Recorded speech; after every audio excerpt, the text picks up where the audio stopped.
Hello, everybody. Welcome to Correspondent Week, episode 9, and it's time for a big one. Let me introduce you to our Manchester United correspondent, Gary Robinson. I wasn't calling you big particularly, mate. Hiya, how are you? I'm well, Gary. Yourself, mate? Yeah, good, thank you. Yeah. Lots of interesting FPL stuff, but I feel like it's relevant to touch first on the potential takeover. Yeah. Where are we at with this? It was they're open to selling. There's bids on the table. Second, third, fourth, fifth round of bidding. Where do you think it's at? Well, I think where we're at now is that I don't think all of the Glazers want to sell. And I can only assume that there's some internal wranglings going on because, when was it? Start of this year, really, wasn't it? Springtime, maybe, when it was the clubs for sale. There's obviously some big money buyers who are ready to go. So if everyone was ready to sell, it should have been done end of last season, shouldn't it? So yeah, clearly they're not all joined up thinking on either whether they actually want to sell or whether they disagree on what the value of the club is. But yeah, so it seems to be dragging on. I mean, it's obviously it's not going to get sorted before the season. I wouldn't have thought now. I mean, it'd be a very short turnaround now, unless everything's already ready in the background, things like that. But it doesn't feel like that's what's happening. So, yeah, might be the Glazers for a while, which, given the look at some of the buyers, might not be the worst thing in the world. But yeah, it does seem to be dragging on. Most United fans want something to happen here, though, right? I think most fans just want the Glazers out, which is obviously very understandable, and so do I. But I'd rather keep the Glazers than Qatar buyers. So it swings and roundabouts, isn't it? So, but yeah, it does look to be dragging on. I can't see it being fixed anytime soon. Are you hopeful for the Ineos bid then? But because it's also part leveraged, right? Well, it is, but it's not leveraged in the same way that the Glazers would be. I mean, the Ineos have got, I think their revenue is 100 times bigger than Man United's. They've got vast sums of money, so they won't be leveraging it. They won't be leveraging it in the same way that the Glazers did in using our own money to buy us and putting debt on the club. So I think of the two big bids, the Ineos one would be more. That'd be the ideal one. I mean, they're quite problematic as well, but and maybe that's something we'll get into if and when a buyout does happen. But yeah, I think that'd be the preferred one, the Ineos one. But yeah, we'll have to wait and see. If we get into, say, September and you started quite badly and the Glazers are still in charge, is it likely to get quite toxic, do you think? I think so, yeah, because I think obviously it's gone in waves anyway, and as to how bad the fans feel about it. And I think that the sort of start to the middle of last season, it calmed it down a bit because they said we're selling, and obviously fans just took that at face value and let that process go through. But I think it will. I mean, I was at the Wolves game at the end. What was that? Second to last home game for us? 37, last. Yeah, I can't remember. Oh no, 36. Fell. I think. Sorry, yeah, because it was doubles and all that wedge. Anyway, it's towards the end of the season, and some of the chanting about the Glazers then was quite vicious. It wasn't the about them dying and things like that, and that and that was when it looked like they might be going. So if they do stay, and yeah, it could get. And the other thing is, it's not just there's just no communication really.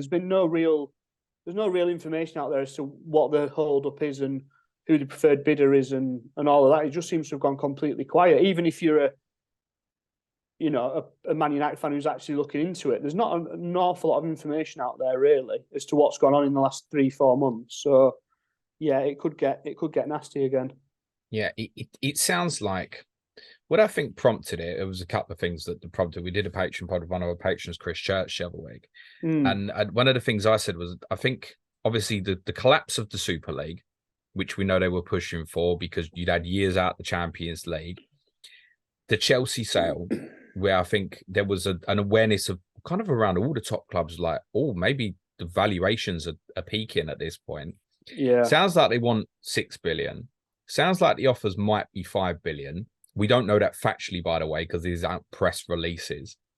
But what might have changed a little bit now is obviously you're back in the Champions League, so that revenue stream feels a little bit more comfortable. And obviously we've got this Club World Cup competition starting soon, which there's every chance because of your coefficient, size of club, etc. You may end up in. That's going to bring a lot of interest to the brand, etc. And I think they may be thinking now, well, actually, the value of the brand is not going to decrease. It's probably only going to increase whilst it stays in the Champions League. One of the things you said in the past is they only spend when you've done badly. Yeah. But they have spent. They spent this time, yeah. So whether they are thinking longer term now, so then that would put you back on the side of, well, maybe, like you said, maybe they're not looking to sell because of the Champions League, because of the other commercial stuff. I mean, I think there's I don't know if it's 5 or 6 Glazers who were actually involved, you know. So if they sell it for 5 billion, let's say, they'd be looking at $1 billion each, wouldn't they?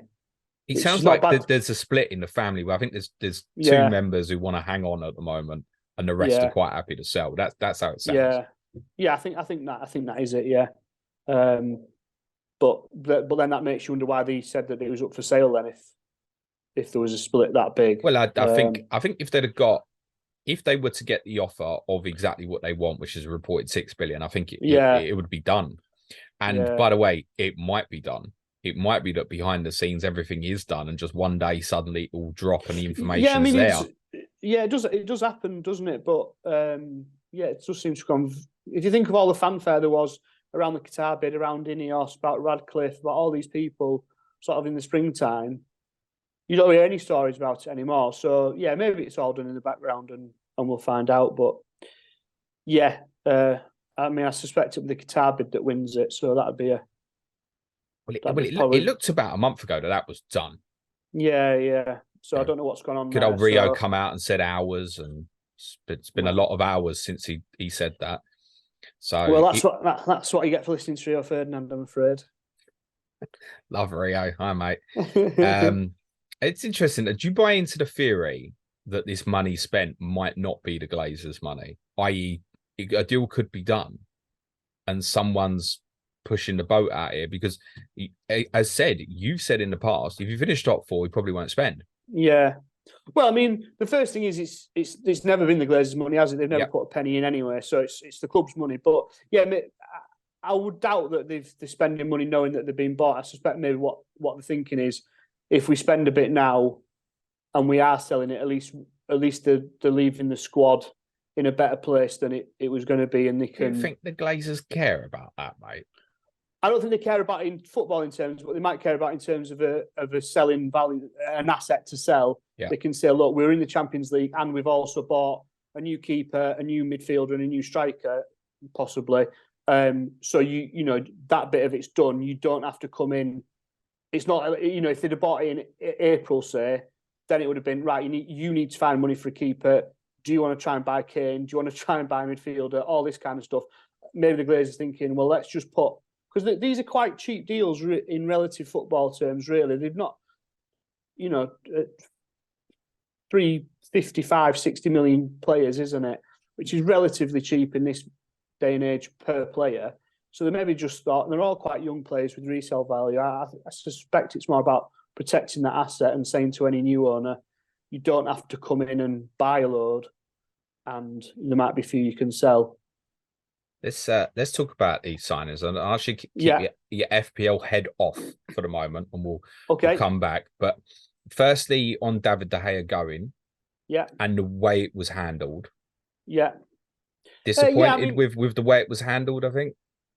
Well, I'm not disappointed. I mean, there's been far better Man United players who've left in less auspicious circumstances than that. So I'm not disappointed, but I don't think it was great either. He'd been there 12 years, and he'd won a Premier League with us, won European trophy with us, won some cups. He was a good servant to us, and 5-6 years ago, he's probably the best goalkeeper in the world. We won 3 or 4 players a year at United, I think. Yeah. So he'd had a good career, but he probably didn't deserve the I don't know what the word is, humiliation of being offered a contract to have it rejected. Yeah. but the long and the short of it is he shouldn't have been offered the contract in the first place. Really, they should have said to him, "This is it."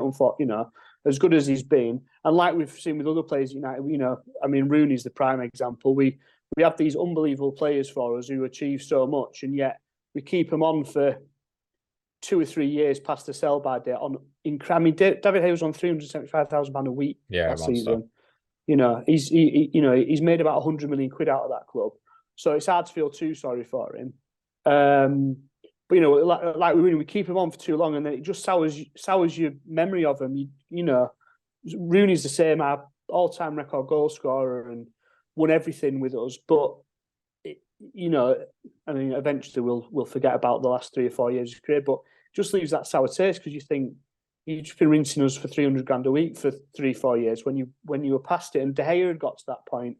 So it was a shame, really. So yeah, they probably could have handled it better, and I don't think anyone deserves to have a contract offered and then rejected. But I think ultimately we've got to the right place that we shouldn't have been looking to keep him.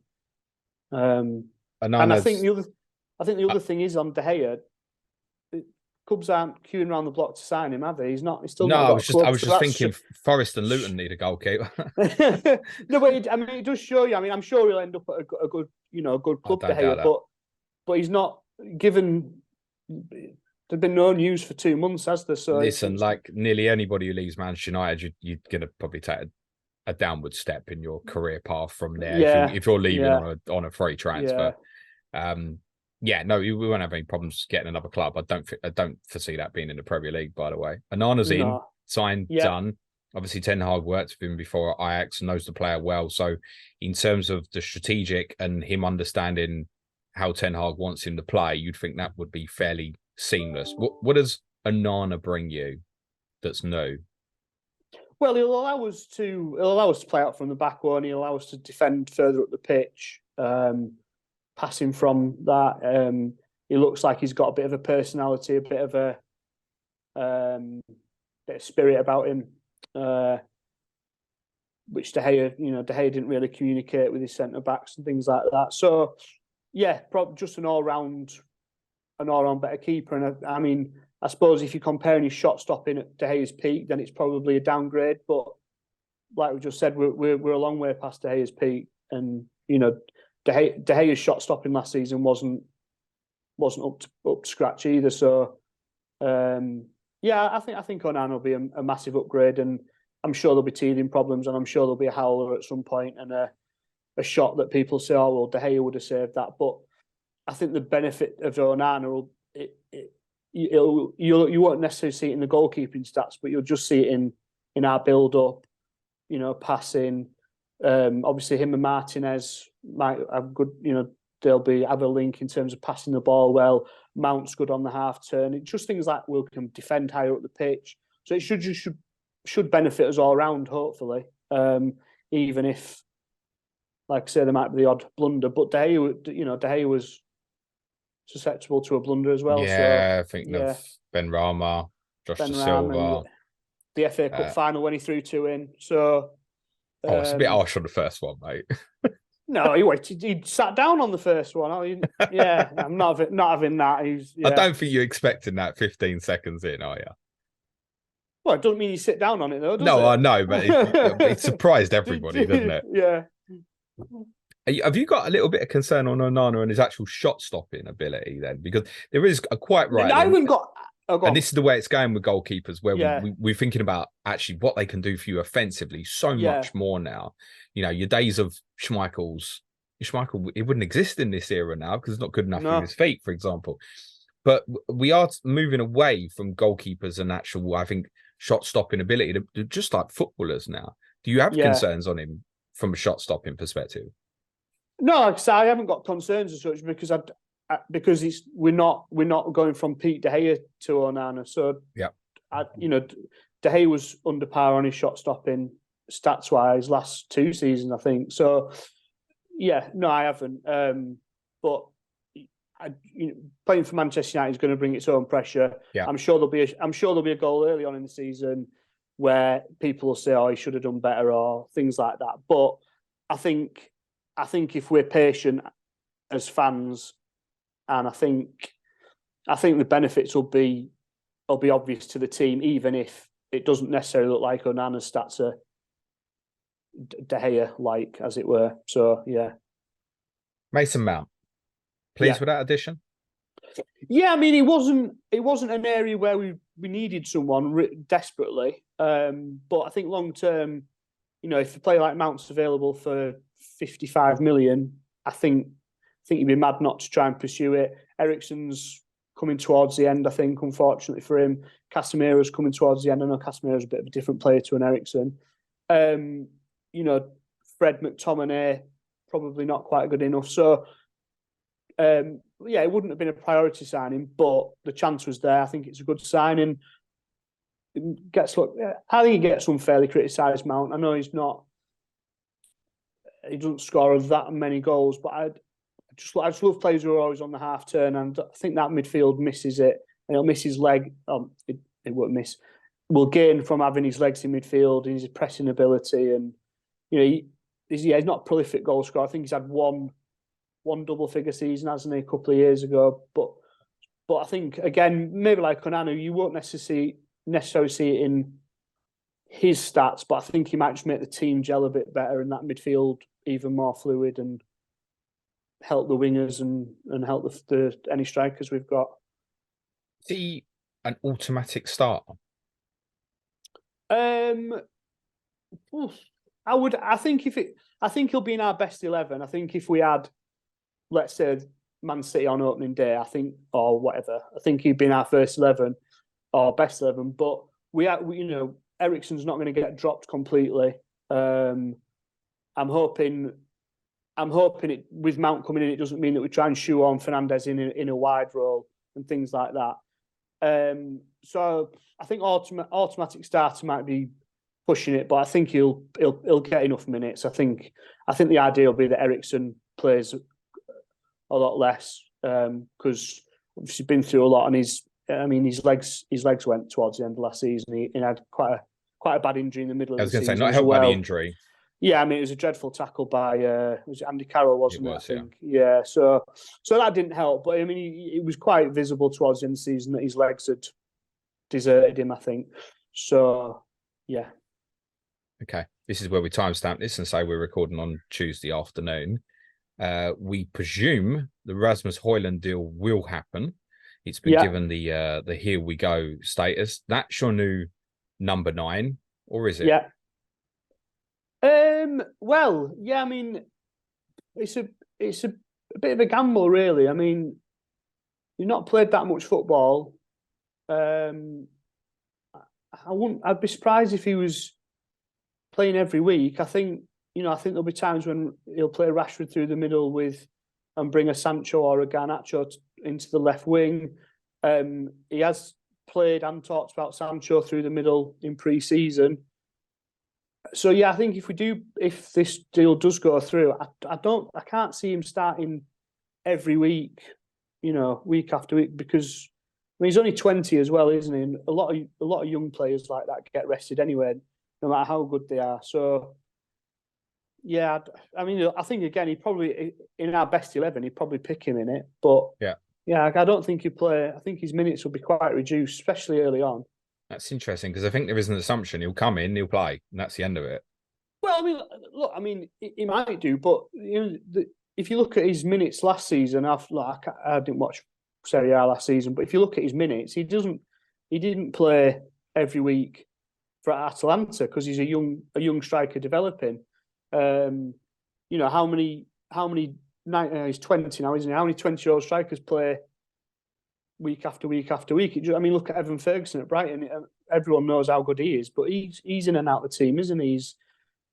Managers just don't play young strikers all the time, do they? And I'd be surprised if Ten Hag does with Hojlund as well, especially given that we've got Rashford, Sancho, Anthony, Garnacho, who can all fill in around that as well. You said Anthony. You didn't mean Anthony Martial.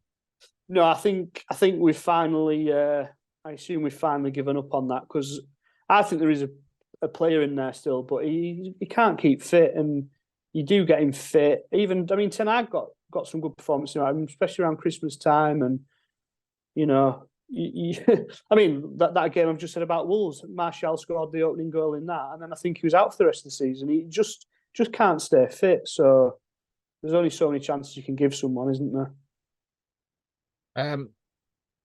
Yeah, it might suit him more though if he hangs around though and is not the pressure to be fit, if that makes sense. Like, all right, Hojlund's there now. You're probably gonna have to accept you're not first choice. You got to work yourself into a position if you want to be, because he's clearly not that now, is he? Yeah, maybe, but I just think he's someone again who we should just look to cut our losses on now, try and get some money in the bank and balance the books, as it were. You just can't rely on him. So I've done with him. At time of recording, obviously the Hojlund deal's not confirmed, so we've obviously not got an FPL price. By the time you hear or watch this, who knows, you may even have it. I suspect probably not.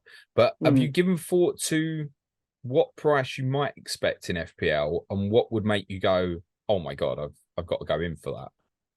Yeah, so I was thinking, I mean, I suspect if you've got to be around that Jesus mark, maybe 8 million, 7.5. I mean, they're not going to have a £64 million Man United player striker in the 6.5-7 bracket, are they? But on the flip of that, he's relatively unproven, especially in this country. So 7.5, 8 maybe. I see a lot of people speculating 7, and that's probably the bottom end of it, I think. Yeah, I mean, you wouldn't be that surprised if it was 7, but I mean, so they'll spend a lot of money on him. He'll be very popular anyway. Yeah. I'd be surprised if it is 7, but yeah, you could see it maybe. I'd think 7.5 might be the figure. Do you subscribe then to, and I know the answer to this, and I think I know what you're going to say. Do you subscribe to the opinion, having kind of spent this money on layout of Hojlund, why the club didn't just go all out for Harry Kane? Well, because you're looking at a lot more money for Harry Kane, aren't you? It's a lot more money. I mean, from what we've seen reported, obviously take these figures with a pinch of salt, but it's £64 million up front, and then obviously without a load of add-ons. I think the wage they're talking about is about £75,000 a week, something like that. Harry Kane, you're looking at you spend an extra £500 a week, nearly, possibly. Yeah, the wage is going to be absolutely colossal. The transfer fee would probably be at least 100 million, let's say. The wage would be mad. So that I think that's the reason they don't go in for Kane. And I mean, obviously, you know a lot better than me. But I just don't think United can be bothered dealing with Daniel Levy, and I don't really think. I mean, is Kane? I think Kane probably does want to leave, but I don't think he's desperate to leave now. I think if he ends up at Spurs, I don't think Kane's not forcing himself out of that club, is he? He's not saying anything. He's keeping quiet, being professional. Maybe, if Man United know that Kane's not going to force himself out. The other thing is with Kane, and I love Kane, but how old is he now? Is he 30, 31? Yeah, he's just turned 30. So back to my point about if the Glazers are looking to sell, it's a lot of money to be saddled with for someone that is just money down the drain. Whereas if Hojlund does go wrong and he doesn't cut it at the top level, when he's 23, 24, we'll be able to sell him for probably the same money that we spent by then. That's it. That's why the Hojlund deal's worth taking. It's a 20-year-old with possibly bags of potential, with a different skill set to our current strikers in terms of he's quite quick and all that kind of thing. Whereas Kane, and the other thing with Kane is, this probably sounds a bit mad given how United struggle for goals, but where would he play in that team? Because if he plays where Kane plays, does he impact on Fernandes? Does aim and Mount? Now, look, realistically, he'd probably be unbelievable for us, but maybe Ten Hag thinks, I don't want that kind of striker who's going to drop in. So I think there's a lot to it. I think just saying, we should have just gone for Kane. I think we're past that with Kane now. 2-3 years ago, I think everyone should have been trying to get Kane out of Tottenham, put the big money down and sit and make him move. But I think we're past that now, and it'd just be too much money. And people are saying, Hojlund's a lot of money, but not compared to Kane, it's not. The total outlay on Kane will probably be double with with no resale value on it. Yeah, that's the key points, you're looking at about an extra 30 million on transfer fee, let's say, probably extra circa 20-25 million per year on wages. And exactly what you said, if it goes wrong with Hojlund, what's the worst case? If he's a complete massive flop, what he goes somewhere for half the price. If he turns out to be terrible or something, he goes back to Serie A or something like that. Or even if he just does, if he's consistent but not quite maybe what Manchester United's expectations are, then you go somewhere for 50, 60 and you got your money back. Kane comes in 2-3 years, gives you a greater chance of an automatic hit it running. But if you're sitting there, you'd be saddled with Kane. You're suddenly Ten Hag, well, he can't run anymore. And Ten Hag saddled with him like he was with Ronaldo. Precisely. And I think the other thing is, I think we said it on when we did the FA Cup one with Johnny. We said then about, what could United do in terms of getting near City? Even if we bought Kane, it wouldn't guarantee. We're not going to win the Premier League next season, even if we bought Kane. So, what are you buying him for? You're not. It's not like when we bought Van Persie's, that little extra thing to push you over the line for one last season, where we were that close to being champions anyway. Buying Kane wouldn't do anything for us, really. Obviously, it'd make us a better team, but it wouldn't make us win the Premier League. Whereas at least with Hojlund, if he does become what Ten Hag thinks he can become, we might be able to gradually get near City in the next 2, 3, 4 years and develop our style and all that kind of thing. So buying Kane would probably cement top 4. That's all it would do. Do you think there's no chance of challenging for the title then? This season? Yeah. No, Man City will win this league by 10 points, won't they, again? Oh, you've upset the Gooners again, mate. Arsenal won't get anywhere near City. I don't want to see that appear on my timeline. Well, no one. It's not about Arsenal. No one's going to get, unless something ridiculous happens to City, injury-wise or something like that. How is anyone going to get close to Man City? It's not a slight on Arsenal. They're just not going to get close to City. They were unbelievable last season and led the league for ages, and Man City still had it wrapped up with 3 games to spare. So it's just the reality. City will win the league next season. No point pretending otherwise. Rashford, Fernandes. Let's move into FPL sphere. A lot of people look like they're going to start with both. Yeah. Is that you? They're both in my team at the minute. Ooh. So that's not to say that we'll both stay there. Obviously, we've still got 10 days to go. But they're both in at the minute because I just really like that opening run of fixtures we've got. We've got quite a lot of good home games. I think the Spurs game in terms of a footballing terms is a difficult game, but I think in FPL terms, I don't think it is. Yeah, I mean, Spurs weren't great defensively last season, but by all accounts, you're going to be even more open and offensive. So, I think it might be a difficult game, especially with it being Postecoglou's first home game, isn't it? So it might be a difficult game in terms of top 4 race and all that, but we might get beat 3-2 or something. So, yeah, I really like that opening run of fixtures. And I think if it went wrong, you've got obvious places to drop off, especially if you know which City midfielders on form. It's an easy, well, not even a sideways move, depending where you go. Is it downward step to one of them? And yeah, I mean, if all going well, I mean, Nottingham Forest and Wolves, 2 of the first 3 home games. I mean, even if one of them's a big score, you're probably going to want 2, aren't you? So at least 2 attackers. You got into a position where enough developed in the next week and you went, sugar, I only just want 1. Yeah. Where's it going? What's the preference? Well, I mean, depending on where else you wanted to go, because obviously there is a $500,000 difference in price, isn't there? But I think ideally you'd probably start with Rashford because based on last season alone, he's more guaranteed in the points. I know Fernandes has outscored him, 2-3 years ago by quite a significant margin. But I think in the Ten Hag era, Rashford's been the go-to guy. And the other thing with Rashford is that he's either going to play left wing or up front, and you're not really concerned. You'd be happy with either that in terms of your fantasy. Whereas Fernandes, like I've just said, he might play Mount, Eriksen and Casemiro in midfield and shunt Fernandes wide left or wide right. I don't think he's... Or even shunt him just deeper. We've seen that. bring him deeper. Yeah, so I think, and I don't think that will happen, but I think if you're only going one, I think there'd be enough of a doubt on Fernandes and where he would play to say, just go Rashford. You probably guaranteed more goals from him. And again, if you go Rashford, you give yourself the chance to go to Fernandes if you think you've got it wrong, don't you? If you go Fernandes and think, actually, I should have gone Rashford, he's carried on like he did last season. And again, with him being a Man United player, he could be 9 point.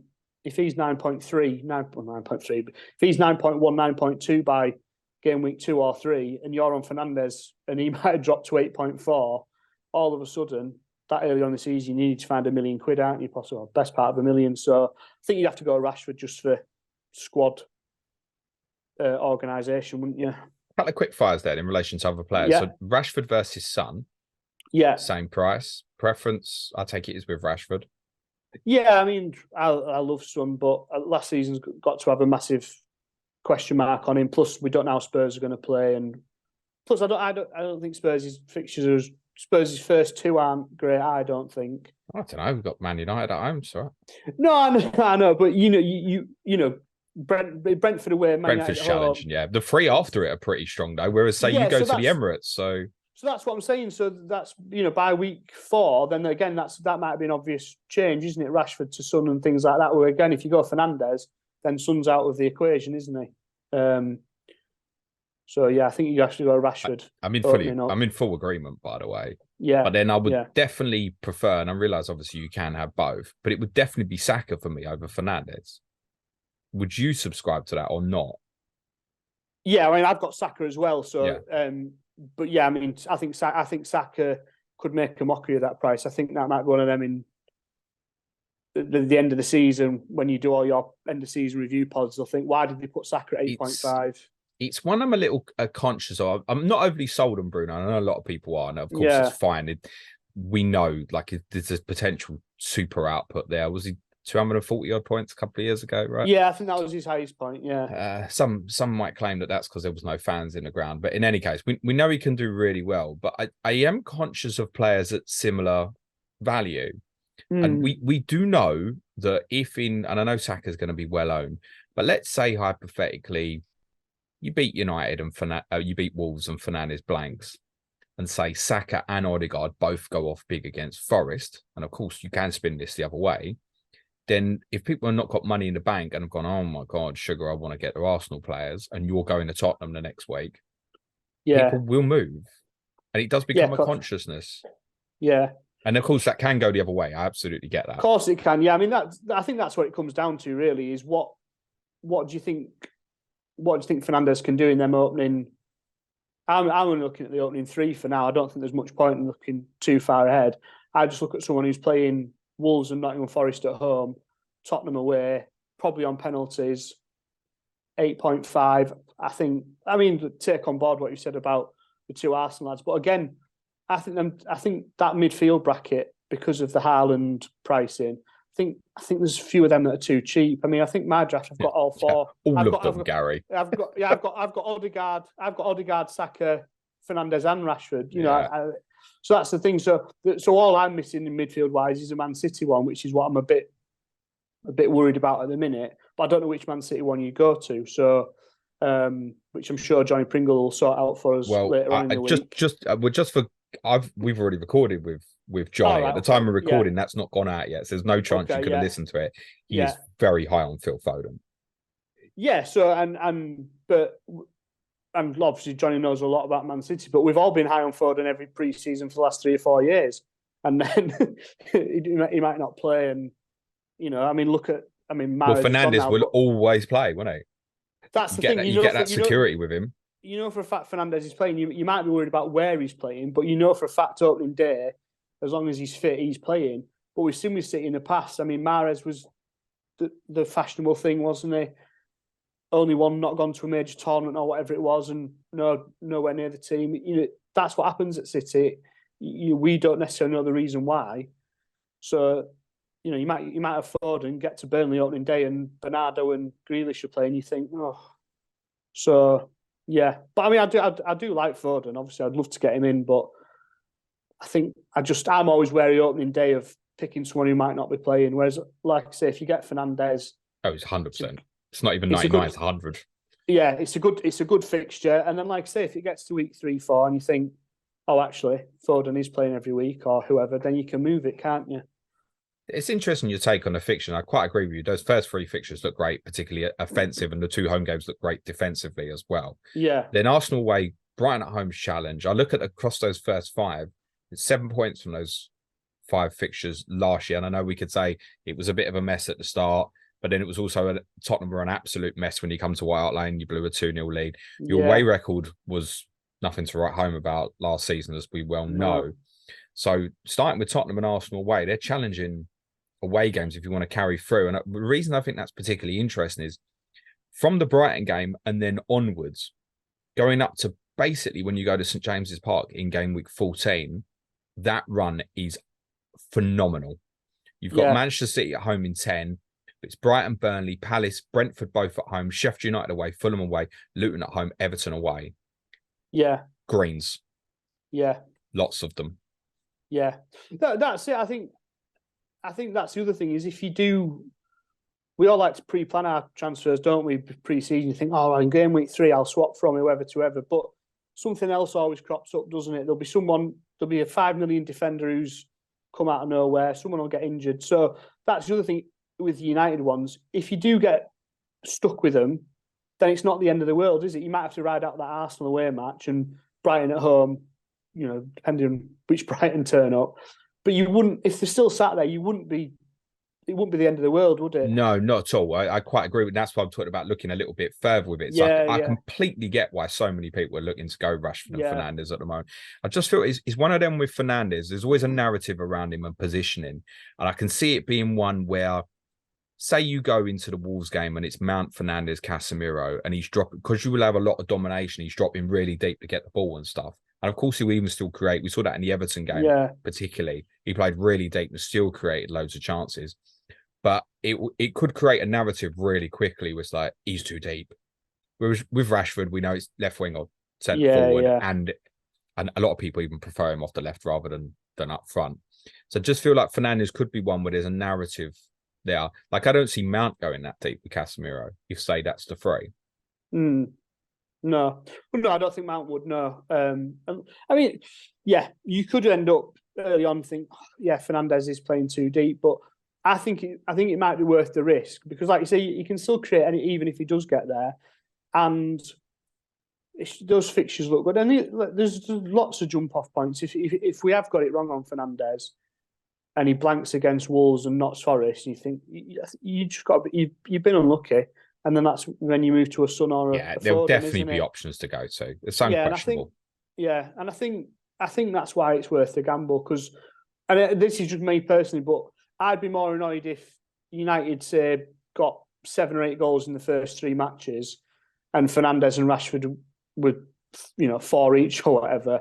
I'd be more annoyed at missing that than I would be if Fernandes plays a bit deep and you get unlucky and you just sell him for Son in game week 3. That's how I'd look. Is that fan view? Because Johnny said very, very similar about Foden. Is there a little bit of that? And it's okay to feel like that. No, it's not. It's not. I'm feeling the same about Arsenal. I've got 3 Arsenal attackers in at the minute, and again that might change. But that's because I look at their run of fixtures and I think, I tell you, if Arsenal do go off in them opening games, who they've got. You have to remind me, I can't think of them all now, but it's a great run, isn't it? Arsenal's run. Forest opening day, isn't it? And they got Fulham at home. Palace away, Fulham at home, United at home, Everton away, Tottenham at home, Bournemouth away. Yeah. So you look at that and you think, if Saka and Odegaard, because Arsenal did it multiple times last season, especially at home where they were getting 3s and 4s, and it was Saka 2, Martinelli 2, and Odegaard 3 assists, things like that. I personally would be more annoyed at missing that, knowing that I would thought it than thinking, I've got unlucky that Saka's only got 1 in the first 4. That's me. That's a personal thing, though. I look at those runs and I think there could be 10, 11 goals in 3 matches for a team there. So same as Arsenal, I think United could do that. Mount, no consideration. I just don't think he's ever been a fancy asset, has he? I mean, I think he has, especially that day we all went Kai Havertz.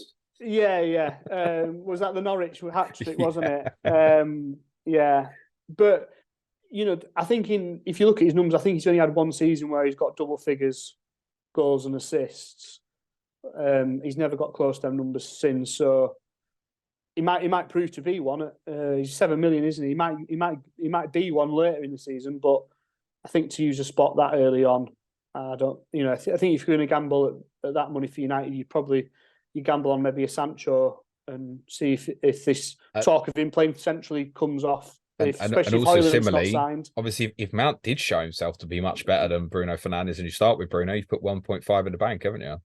Yeah, precisely. Yeah. So Sancho, potential starter, and if so, where? I know he played false nine against Arsenal with his friendly, didn't he? Well, I don't even know if it's false nine. I think he just played up front. Ten Hag said that he sees him that he might be better in central areas. From what we've seen of him at Man United, he doesn't look like he can play wide in the Premier League. And I know there'll be lots of people who've watched him at Dortmund, but you just can't see. It just looks lost to me when he's out wide. So why do you think that is? Because he's so well at Dortmund. Did it help having that big Norwegian inside of him? Like, yeah, I mean, look, just maybe the way they played. I mean, Man United have been. In Sancho's timing, I mean, how many? He had 3 or 4 managers which won't have helped him. When we bought him, it was always the answer to our right wing problem, and yet he seemed to be better off the left out of the two. We don't really tend to keep the ball that well, so I don't think that plays into his strengths. He's a wide player, but he's not quick, really, is he, Sancho? He's not got pace, tricky. Really. He's tricky, but whereas most of our success, even after Solskjaer's left, has been by being direct and being quick. He hasn't really got anyone around him who likes flicking it around corners and 1-2s. I mean, Fernandes is very creative, but Fernandes' creative spark comes from just trying things. It doesn't come from that consistent passing and moving and 1-2s. And, it's a bit of a law unto himself, isn't it? And I just don't think Sancho's fit into that. And I don't know if that's his fault or United's fault, but I think we should also certainly not say and have a consciousness with him. Obviously, he was given a bit of time off last year. Yeah, something obviously happened. Something off the field was probably bothering him. And we should recognise that, I think. So I think, Sancho and Mount, I can't see starting with personally. But certainly at 7, keep an eye on them, very much so. Yeah, I think and Anthony as well. I think Anthony's 7 as well. If he ever becomes what he looks like he could become, I think he'll have a reputation. I think he will. So they're all there ready, but you can't start with them. I wouldn't have thought. Anthony, though, considering his minutes in comparison to say Sancho, Anthony really would need to kick on to become an FPL worthy asset. I think he needs to be probably posting numbers at least double to what he did last year, I think. Yeah, I think he only got 4 league goals. I don't know what his assist numbers were, but he would need first 3, wasn't it? And then 1 after that, I think. Yeah, it was Forest away later on in the season, wasn't it? Yeah, I mean, he would really need to improve. But so he's not an option now, but again, he could be cut. And same with Garnacho. One of them could show themselves up, but you can't worry about them now. All right, Shaw versus Onana. Where's your money going? Well, I think it's a tricky one, really, because I mean, obviously Onana's $500,000 cheaper, but most of us I always think 5 million for your keepers. It's in that no man's land. I think you're either better off trying to find one of the 4.5s or just spend the 5.5 and have done with it. I really don't like that 5 million range for goalkeepers. But yeah, Shaw was in my team, when I first picked it, just to get the 3rd Man United. But I just think 5.5 for Luke Shaw. I mean, last season was one of, I think it was his best point score, but I think that was mainly based on he really upped his bonus points, and because he got involved in the passing a bit more, and his passing numbers were decent, which obviously helped his bonus. But I mean, I say it every pre-season, but he doesn't. His attacking output's relatively small. Yeah, I mean, look, he's played 80% of the minutes, 1, 2, 4 points, 5 attacking returns. He's nothing actually overly to right home about. I don't know if it's the psychological that when you tend to come around to doubles and stuff, he tends to do quite well. I don't know if that Yeah. lingers on people's minds. I think to me, it's either Onana or neither, I feel. And I'm quite nervous about knowing that long stretch I said that sort of after the Brighton game, after 5, and those first 2 home games, particularly, Yeah.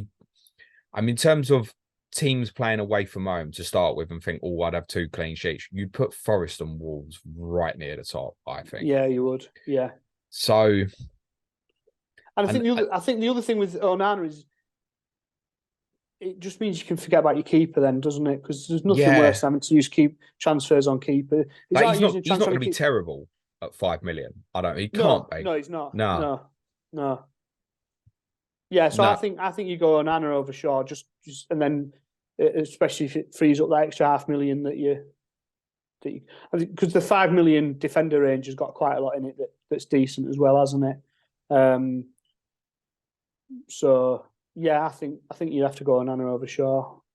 Yeah, I think that's the way I'm leaning. The David Raya to Arsenal rumours has possibly pushed that even more as well, whereas Ramsdale might have been an alternative. That now feels going Ramsdale or Raya, even if Raya does go there, feels a little bit more an issue. So I'm probably more pushing myself towards a Gabriel or a Saliba, for example. Yeah, I don't think Shaw doesn't offer enough offensively to make me think that's definitely worth the 0.5 more.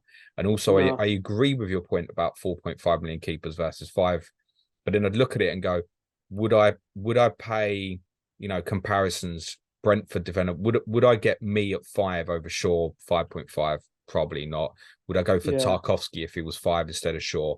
No, probably not. So I think when I look at the other 4.5s at the moment, it's either, like I said, it's going to be Onana or probably neither for me. Yeah. And that's a reasonable price for Shaw. I wouldn't say it's overpriced. But no, I don't. I think if you start with Shaw because you like having 4.5 million goalkeeper, or even if there's a 4 million keeper who emerges, but if you pick Shaw at 5.5 for that third United spot, or assuming we're all going another 2, then I don't think it's a bad pick. I think you'd probably be better off with Onana because again, you won't have to look to sell that. Whereas the thing with Shaw is at 5.5, the temptation to use him to free up money will be there for you because it's 5.5 on a defender who's not going to score you any goals. So when you need that money later on in the season for, Foden or Grealish or whatever's emerged, when I look at Onana versus 4.5s, I think, I can't see me playing with that until say there's a wild card or something. He's up to at time recording, he's 19.9% owned. I'm sure by the time you hear this, it'll be 20 plus, and he's probably going to go Onana. Yeah. I'm sure he's going to go off as the most owned goalkeeper in the game now. It's increased quite heavily and quickly, considering he's obviously been added to the game quite late. So he can almost put his ownership at a higher number. I think there'll be more added the closer we get to the start. And of course. I can't see me moving it on. I can't see me thinking if I go Onana, that 4.5 is doing great, I've got to jump to it. Not with them fixtures you've got. No. Across that's it. Because that's a longer term. That's right up to sort of game week 13 or so. Yeah. Yeah. It's boring though. I want to go for a 4.5. Yeah, well, I started off with a 4.5. But I think it just allows you to do a bit more, doesn't it? Especially at this point of the season because you're never really sure, even apart from Haaland probably, you're never really sure that you've picked the right players, have you? So if you can free up that 500,000 in other places, it's always useful to have, isn't it? So, okay. Couple of quick fires to end on. Who do you think will start at right back? Wan-Bissaka. Should we consider him then at 4.5? No, I mean, I know there's not much there offensively, but then that's $1 million saving versus Shaw, for example. Yeah, but it's only 500,000 saving on Nana, isn't it? So I wouldn't bother. Enough doubt not to want to do it. Well, because the other thing is, if you do go for Wan-Bissaka, and let's say, I mean, I know not everyone's going to triple up on United, but a lot of us will end up tripling up on United because of those fixtures. If Wan-Bissaka's one of them, and then you've got Rashford and Fernandes, say, if you decide actually I should have gone for Onana or Sancho's the thing, or Hojlund goes big, then at that point that's 2 transfers to get rid of Wan-Bissaka, who might not even if he starts the season, him and Dalot are always at risk of rotation. Yeah, I'm sitting with Champions League again now as well. Champions League plus as well. There's always the chance that they don't play the full 90 as well. So, well, it's all right. According to the Premier League, we're playing 100 minutes this season, so if he comes off at 60, that's great. Yeah, no, but you have got that chance of him playing half each and things like that. So I think it's an avoid, really. Okay, Garnacho quickly. Anything? Well, I suppose he should stay on radar, should he, at 5.0? I think he's one to just having in the back of your mind for later on in the season, injury problems and whatnots, yeah, because he's he could become better than any of those. His talent wise is incredible, and fans absolutely love him, and I think Ten Hag likes him as well. But yeah, I mean, you couldn't start with him. And how many of Maguire, McTominay, and Fred do you think will leave the club by the end of August? Well, knowing Man United's selling abilities, probably none of them, but I would say all 3 of them should look to leave. Especially Maguire. I mean, he could be costing himself a chance to play for England next summer, because as it stands, he's probably still Southgate's first choice. But if he has another season being 5th choice centre back at Man United, he might not even be in the squad. So he's 4.5, and it might be subject to where he goes. Might be one that lands into a rotation or something, but I think that's got to happen quickly, and it doesn't sound like it's going to.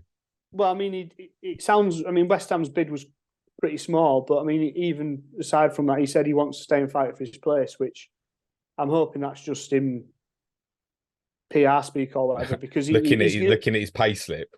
Yeah, because he's fifth choice centre back. I mean, if you look at last season, Lindelof and Luke Shaw were played ahead of him at times. Varane and Martinez are obviously first choice. Maguire should be doing everything he can to get himself out of there and play. There'll be top 10, top 7. Well, West Ham are going after him. He should be looking to go to West Ham, play European football.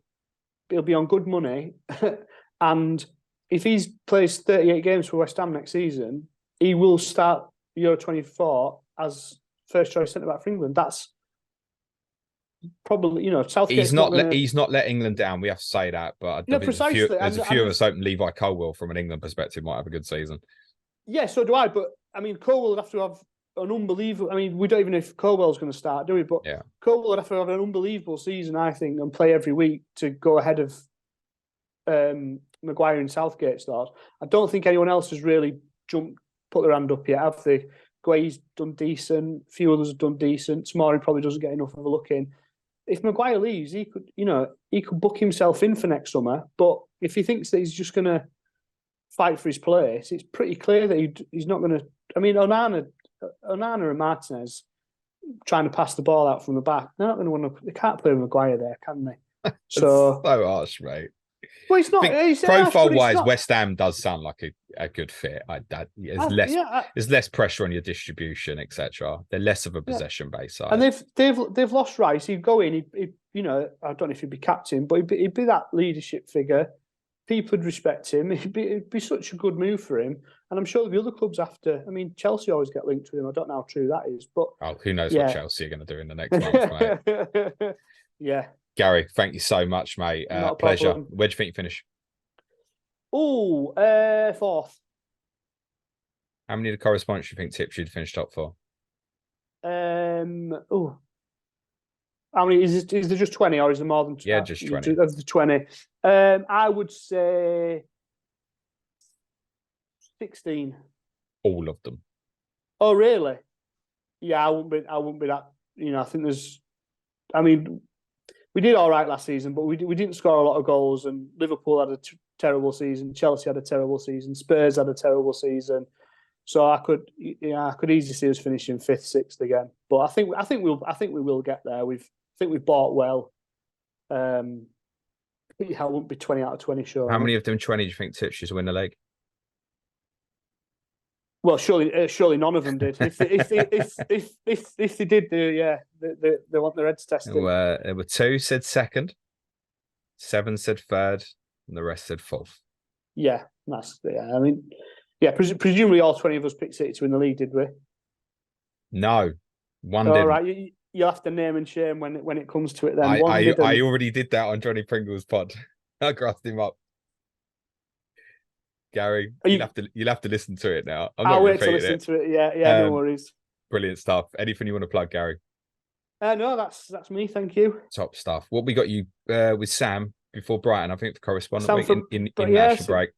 Yeah, sounds like it. Me and Sam have done a lot of United Brighton ones. Well, you're good together. You're good together. His baby needs looking after, doesn't he? That's why I had to put him on at the end of this week. Brilliant stuff, Gary. Thanks so much, mate. West Ham on next with Chris Stone. I might ask him about Harry Maguire now you've mentioned it. Cheers, Gary.